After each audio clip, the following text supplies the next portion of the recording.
Können wir loslegen oder? Ja, Ach so. Moin, ich bin Sven von Wing Passion. Wir sind auf dem Fall Festival 2024. Neben mir steht Philipp. Moin. Fast schon Tradition, würde ich sagen.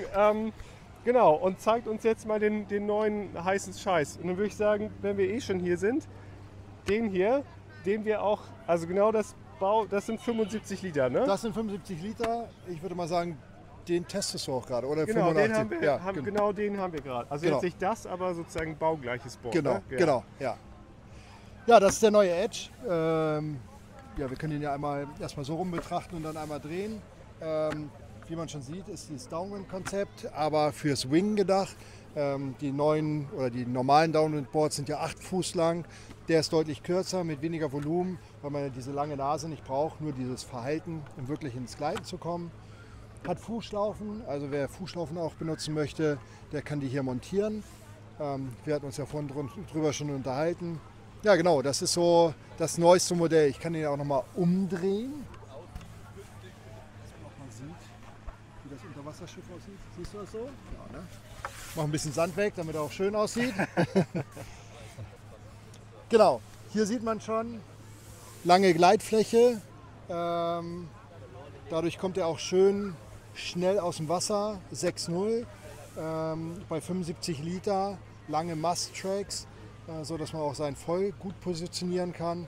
Und das ist eigentlich so der neue, moderne Shape für jemand, der früh ins Gleiten kommen will. Also ich muss auch ehrlich sagen, ich bin es ja jetzt auch schon geflogen und für mich im Wing-Bereich macht sozusagen die Boardgröße auch tatsächlich Sinn. Weil ich es immer vorher, wie du schon gesagt hast, ne, wenn du diese Downwind-Bretter, wenn die mehr Volumen haben, Genau. habe ich mich immer gefragt, so, warum soll ich die fahren, weil ich dann ja auch so viel Masse um die Ecke bringen muss. Und muss echt sagen, das macht jetzt irgendwie Sinn. War das auch der Gedanke dahinter? Genau, ich bin am Anfang immer viel 8.0, 8,5 Boards gefahren und habe dann auch gemerkt, wie du so Klittmöller in der Welle oder Hans Holm und dann fährst du da und dann kommst du ins Gleiten und sobald du im Gleiten bist und aus dem Wasser abhebst, dann hast du einfach so ein langes Board und kannst gar nicht so richtig die Wellen abreiten. Hiermit kannst du eigentlich genau das gleiche Volumen fahren, wie du normalerweise fährst, aber kommst halt richtig schnell ins Gleiten und kannst schön die Wellen abreiten, auch bei wenig Wind. Genau, deswegen wollte ich dann auch genau das Volumen haben, weil wir ja auch immer normalerweise 70 Liter fahren. Ja. Und ich genau wissen wollte, okay, jetzt will ich auch wissen, ob das Ding wirklich schneller hochkommt. So viel kann ich schon mal vorwegnehmen, tut es. Sehr gut, sehr gut. Stimmt schon mal das Konzept. Ja, also und vor allem das Witzige ist, das kann ich ja auch schon mal sagen, ist, dass wir können es ja noch mal einmal umdrehen. Ja, warte. Du hast ja den Puschel in der Hand. Genau. Man steht ja hier und hier, ne? Also ich bin es auch ohne Schlaufen gefahren. Genau. Und wenn man das sich mal so anguckt, hat man sozusagen beim vorderen Fuß weniger Nase sozusagen vor sich als beim hinteren Fußheck. Also es ist ein witziges Gefühl. Genau. Und dadurch suggeriert einem das Board, dass es eigentlich viel kürzer ist, als dass es tatsächlich ist. So, ne? Genau. Und was ich fand, so ab und zu kommt das Heck dann auch vor oder früher auf als die Nase. Ja. Fand ich aber gar nicht störend, eher so ein bisschen, dass das so dann einem wieder so leicht den Schub nach oben gibt. So einen leichten Lift, ja. Und dann kann man halt, wir haben jetzt ja auch hier eine Hände, dass man das auch gut tragen kann. Und hier kannst du dann halt echt ganz gut positionieren. Ja. Also hat die Welle viel Schub, hat sie wenig Schub. Und kannst dann ganz gut das voll positionionieren. Aber es ist auch tatsächlich dafür gedacht, dass ich auch in größere Wellen reingehe? Genau, auf jeden Fall. Gerade, ich sag mal, okay, Dänemark bei wenig Wind haben wir jetzt nicht super große Wellen, aber ja schon größere manchmal. Und dann kannst du dich rauspumpen, die Wellen von draußen nehmen und einfach die Wellen relativ easy abreiten, wenn man nicht Downwind foilen kann ohne Wing. Und dafür ist es gedacht, auf jeden Fall. Ja. Super interessantes Konzept. Wie gesagt, wir haben es gerade im Test und je nachdem, wie schnell wir den Test fertig haben, kommt eine Verlinkung unten auch irgendwann in die Videobeschreibung. Es ist ein Feuerwerk der Überleitung. Das, was wir schon fertig haben, liegt nämlich direkt hier hinter uns. Okay, den EOS, den haben wir nämlich schon getestet. Genau. Warte, ich komme mal zu dir. Dann. Ach so. Ja, stehen wir nicht im Weg, ne? Genau. Ja. Genau, das ist der neue EOS. Wir haben ja mal 2 Modelle. Die letzten Jahre hatten wir ja mal den V1, V2, V3 und das wäre theoretisch der V4. Ja. Nur viele haben sich an dem Namen, diesem V-Wing oder Wing gestört. Deswegen haben wir jetzt einen neuen Namen genommen. Das ist ja so die Göttin der Morgenröte, EOS. Soll ja auch wieder eine Bedeutung haben. Und das ist unser kompakterer Schirm. Also der Aura hat ja eine größere Spannweite, der EOS hat eine kürzere. Sieht man hier auch.